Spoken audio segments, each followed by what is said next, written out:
Tēnā koutou katoa, ko Trish Gletu Takawengo. As Sue mentioned, I'm a program lead at Te Pou. Who's heard of Te Pou? Oh, surely. You've all been visiting us out the front. Yeah, we're the national entity for workforce development for mental health, addictions and disability. So I have a role within that organisation and I lead our work around our Let's Get Real framework, part of which, a big component of which is our trauma-informed practices. So thank you for the chance to be here today. It's really exciting. I'm learning a lot already. And what I'm going to do today is, trauma is a huge topic, needless to say. So I'm really just going to focus on some reminders about what we're talking about with trauma and also then just focus on some approaches you can take in your primary care environments to promote a trauma-informed approach, to really bring a trauma lens. The last thing you need to hear from me is more to do. So it's really about bringing in that lens and that understanding to your everyday work. And then I'll also point you to some resources that we've got available. Let's get my pointer. Pointer's gone. So why are we looking at trauma-informed approaches? Yep. We know the prevalence is pretty high. It's common in our communities and particularly in mental health and addiction. At least 9 out of 10 people that access services. Oh, thank you. At least 9 out of 10 people who come to our services in mental health addictions have experienced trauma, and many would argue it's far higher, especially in addiction settings. And of course, it's common across particular populations such as Māori and people in prison. And, we've seen lots of examples of community trauma lately with some of our weather events. We also know that people, especially if they have enduring mental health conditions and addiction issues, really do not have great health outcomes compared to the general population. So it's really important that we're considering trauma as part of our mental health assessment. We also want to make sure we do no harm. If we understand about trauma and we have an understanding of the person in front of us, we're less likely to cause harm, and not intentionally, but just by some of our practices. And of course, we're all here in the business of getting better outcomes for people we work with, for whānau, and really trying to get the most effective practices to do that. So just asking you to think about this in terms of how you weave it into your everyday work. Essentially, when we're thinking about trauma, it requires a little bit of a shift in thinking from delving into the problem that we see on top, being faced with the problem on top, but really starting to think about what might have happened that's resulting in those presenting factors. So rather than focusing on the behaviour, often quite challenging behaviours when you're a practitioner, what could be behind this? So it's just having that wider lens of trauma. Oh, I'm sorry, I'm not good at holding it close. Yeah. Moving from what's wrong with you to what happened to you, considering trauma. There are lots of ways to frame up working with trauma. The 4 R's is a very simple, enduring kind of approach, and it links nicely with our understandings about neuroscience, about attachment and the power of relationships, also around our other key theories around development, I might have mentioned, polyvagal theory, and of course resilience. And the first point really is about us really understanding enough about trauma to be able to recognise it when it's happening. Now, I'm not going to give you the whole 9 yards on trauma today, but it's learning what you can to really understand how the people you work with may be impacted. And that's the first step. The second step really, or the most important component I think, is how we respond. And this is really drawing on the values and the attributes that brought us into healthcare. And they've been mentioned today about caring, compassionate, genuine behaviours, authentic behaviours, where we use those values quite intentionally as we respond to people around what's happened to them. And we do that in a way that validates their experience, and we do that in a way that also shows them some hope and some potential for going forward. We don't have to fix it, especially in primary care, but we need to help people along the ride and relieve some of their distress and provide reassurance. So the response stuff is what you're probably doing every day in your practice. So I don't want to preach that to you, but it's just being a little bit more intentional about how you focus on people who are more vulnerable at the time they're coming in to see you. And the other key component about our response is that we're creating a safe space for people. Now that's a psychologically safe space as well as obviously a physically safe space. It may be about, the environment that you're in as well as the relationship and how you're engaging. Regulating, another key component. The first thing we need to focus is on regulating ourselves as best we can. I always hope that the GP I see has a chance to take a breath as she comes along the hall to see me as the next patient. So it's regulating ourselves so that we can be a settled and calm person and thereby start to co-regulate, have an impact on the person that we're working with. And then also, depending on the role within our primary practice setting, we can actually use regulation skills to teach people how to cope with some of the effects of trauma. So you teach them how to manage their own regulation to a point. And of course, we don't want to do any harm, so the more we understand about the person, as I said, we can avoid re-traumatisation. Then the other R, needless to say, is finding access to resources that are meaningful and relevant to that person. And that's getting to know our community. You'll all know therapists you can refer to or try to. And it's also about our system of care, our HIPs and our health coaches that might provide some of this vital work in supporting the person within the whole system.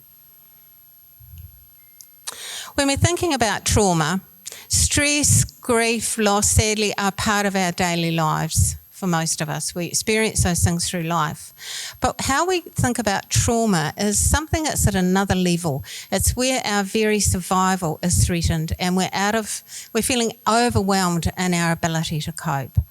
And thereby our brain and body starts to react in a way to try and manage that. Now, Garish gave some beautiful examples of intergenerational trauma, and the point there is that the person we see in front of us that we're working with, it's understanding they carry far more than what they're talking about today or what they experienced last week. It's understanding that a single event can have a catastrophic effect on someone's well-being and certainly lead to diagnosis of PTSD, that childhood trauma has enduring impacts, that our communities have often collective experiences of trauma. And the most important point in all of this is that often we see people, especially from particular areas and groups, that have experienced all of this stuff. Yeah. But in terms of the impacts, it's about the event, the nature of the event, that starts to influence what the impact might be, how horrendous it is essentially, and also the experience the person's had, the degree of protective factors and support soon after. That's really what lends us into understanding about the particular impacts. People can have the same experience, but if they've got more support at the time, then they have better outcomes. And now, of course, as Garish also alluded to, the adverse childhood experiences studies, the work that's been done in New Zealand, our understanding about epigenetics are giving us more understanding about that flow through generations, but we also know we have the capacity for the brain to heal and adapt far more than we knew when I started training, and also about resilience and hope and potential. And that's a really important balance with trauma, is to think about those two aspects of both hope as well as understanding the horrendous things people have experienced. So, what might you see? You'll recognise, trauma is about also a whole of wellbeing approach. And this, you'll recognise the 4 cornerstones of health, Mason Jury's work, the impact on the body that Basil van der Kolk's telling us a lot about, and also Stephen Porges with the role of the polyvagal theory. And we're also understanding the impact on mental health and addiction, presence, the whānau, the roots that are important, and tinana or physical health. And spiritual health, that's a key part of people's well-being. So all aspects of harm, of well-being can be harmed, but that's also where healing can occur. And lovely examples again, it was a nice segue actually, Garish, thank you, around those modalities that can help to resolve the autonomic nervous system and give us more skills. Understanding the brain, and that's you'll all be experts in neuroscience, I'm sure, through your training at least, and you'll understand how the brain is impacted in development and how it's learnt to respond under threat of these circumstances. And in fact, one consultant I worked with said, really, our children, we were talking with young people, are reacting in the most ordinary ways to the most extraordinary circumstances. You know, what can you expect a body and brain to cope with?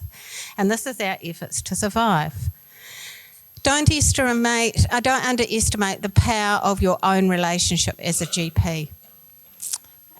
Relationships are often where trauma's occurred in close relationship, but it's also where the healing can take place. Learning to trust someone who's predictable and reliable is a really key part of recovery.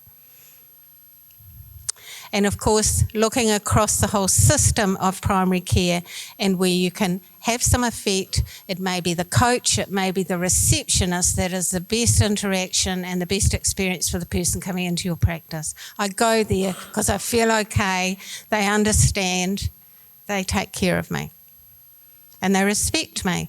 So when I was thinking about how this works in primary care, I've worked in a GP practice for a little while as a I suppose a counsellor or mental health clinician. I think, you wash your hands all the time, don't you? You wash them at the beginning of the day, you wash them when you see each patient, you wash them when you do anything nasty. You wash your hands all the time. And that's what you're doing to prevent harm and to also make sure you get some good healing going on. That's what we want to see with trauma-informed practice. We want to see regular, everyday practices, nothing too technical, nothing too startling. But it's really employing those values to sit behind your approaches to give people the best experience that they can and for you to get the best health assessment.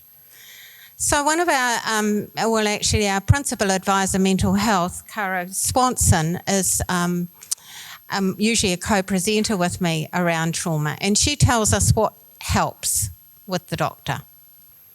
Take time if you can. If you're being very intentional, that extra couple of minutes to form that relationship might be the start of a more meaningful disclosure about what's happened to the person, to give you a wider understanding about why they're experiencing so much pain, what's happening. They want to feel heard, validated and safe. It's not always about hearing the whole story. I know there's a tension on time, and you may find people, when they feel safe and comfortable, they will disclose trauma to you. And I know that can actually be, oh my goodness, what happens if people start to tell, I can't do anything, I can't fix it. All you need to do is validate their story, help them feel safe and reassure them they're doing well, they've got here today, and how they're managing, and try and elicit some hope for the future. We'll look at how we can help you, that reassurance, and let's look at some steps we can take. So people don't always want to be fixed, they're not ready to be fixed, but they want to be heard and validated. Let people know what's going to happen. The worst thing you can do for somebody, especially if they've got PTSD or anything, is a surprise. 1 minute you're talking, next minute you're on the examination couch. You need to tell them what's happening and ideally give choice. Asking permission, is it okay if we take a closer look at this? Is it okay to talk about that? Helping the person feel more in power of what's happening to their body and what's happening in the situation. So that's also about being in charge of what's happening for yourself. So when we think about the values I've talked about a lot and some of these approaches or skills that demonstrate it, our Let's Get Real framework lays all of those out for you. It describes the values, attitudes and skills to do a good job with people with mental health and addiction issues, and it has specific areas around working with trauma or in a trauma-informed way. And I was just going to show you one of the tools that we have in our e-learning that links with teaching regulation, and it's the window of tolerance. Has anybody heard of the window of tolerance? I'm sure you have, Bruce. No? Yes? Window of tolerance draws on our knowledge about neuroscience, of course, and it also links nicely with polyvagal theory. If anyone wants to look that up, it's Stephen Porges, and I know Goodfellow Unit have done some work there. But the window of tolerance really is a concept that describes that state where we have a window, we're within the window, where we're feeling just right in terms of our emotional regulation. We're curious, our top story, executive functioning is working, we can do some therapeutic work, we can understand some psychoeducation, we're operating really well. But when we've had a lot of trauma experience, particularly childhood trauma, you find that people's window is a lot narrower, right? And they may easily move into hypoarousal, moving down into brainstem function, where that you might see someone withdraw, get quite quiet. You may see someone get into a dissociative state, but that's where that fits, and also can lead into self-harm practices. So that's something that you'll see in people. What we used to try and do is give people a bit of a poke and start talking to them and try and stimulate them more rather than giving some time and space. But hyperarousal is what we often worry about the most in terms of people moving into that fight-flight. So we've been thinking about how we link these understandings and some of the strategies that we use, and you can get awfully complicated about this, and it's not prescriptive at all. You've got to know the person, but it's just thinking, first of all, what's your window like today, right? You've just seen 6 patients and you haven't had lunch, and, so where are you at today, and are you the best person to be spending a little bit more time with this person who needs it right now? But where are you, and what keeps you in the window? It might be a few breaths, it might be some other regulating activity. But when we're working with people, the first thing is to validate if they are down in that hypoarousal. Reassure. If you have a plan, depending on the setting, it's good to put that, but give some time and space, but you must monitor if there's risk of things like self-harm and so forth. When you're within the window, as I said, that's a good place to be. And when we're doing psychoeducation, if you're a HIP, that's a good place to start to talk to people about what keeps you in the window, what helps you when things get a bit edgy, when things get a bit up and down. And then if people are starting to get unsettled at a first stage, you can still do some reasoning and thinking and maybe some CBT strategies or other things they've learned, and give choice about, do they need a break, what needs to happen. So you can still engage in that more sort of cognitive level, I guess. People are starting to react, it's likely they're getting up into that kind of limbic level of the brain. Things are escalating, your breathing may bring them down. Important to have a calm presence and to have reassurance. People sometimes need to do something more regulating or familiar. Things that are ritualistic and regulating, especially things like tikanga that we use, are really helpful to help people really develop into that limbic space. And then if people are getting much more distressed, you know that you have to really keep your messages quite clear, because they're not able to take more than sort of quite concrete information at stage.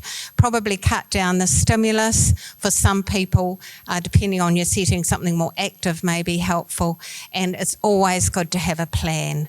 When I see you, I notice sometimes that's a bit hard for you. If I see you jiggling your knee, what's a good plan for us? Do we need to take a break?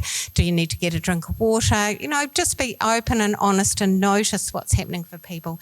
And then, of course, if people are in full fight or flight, there needs to be a plan. There needs to be a plan around the practice about maybe having a quiet space, keep your language very clear, very reassuring, but also quite concrete at that stage. So that's a tool, and if you want to know more about that, I'd suggest going on to our e-learning, and that goes into a lot more depth about some of the tools of regulation. So we've covered most of the R's, but I'm actually going to share with you one of our short clips. This is, actually we've got the star in the room, Victoria, who's a HIP, and she's reminding us about just some of the basics we need to do. It's one of our wellbeing clips. We've got a whole range of these on our site, on our Let's Get Real work, that you can listen to and enjoy at your leisure. One of my hobbies is skydiving, and over the weekend I hop on the plane and fly and jump out of the plane. And it can be quite anxious and scary process. When the planes start flying up and the anxiety and fear start to accumulate. One thing I always use is breathing deeply, take a few seconds before I need to do my task and then jump out of the plane. This helped me to relax my muscle and connect with my body. This is also something I do in my day-to-day work and in my day-to-day life.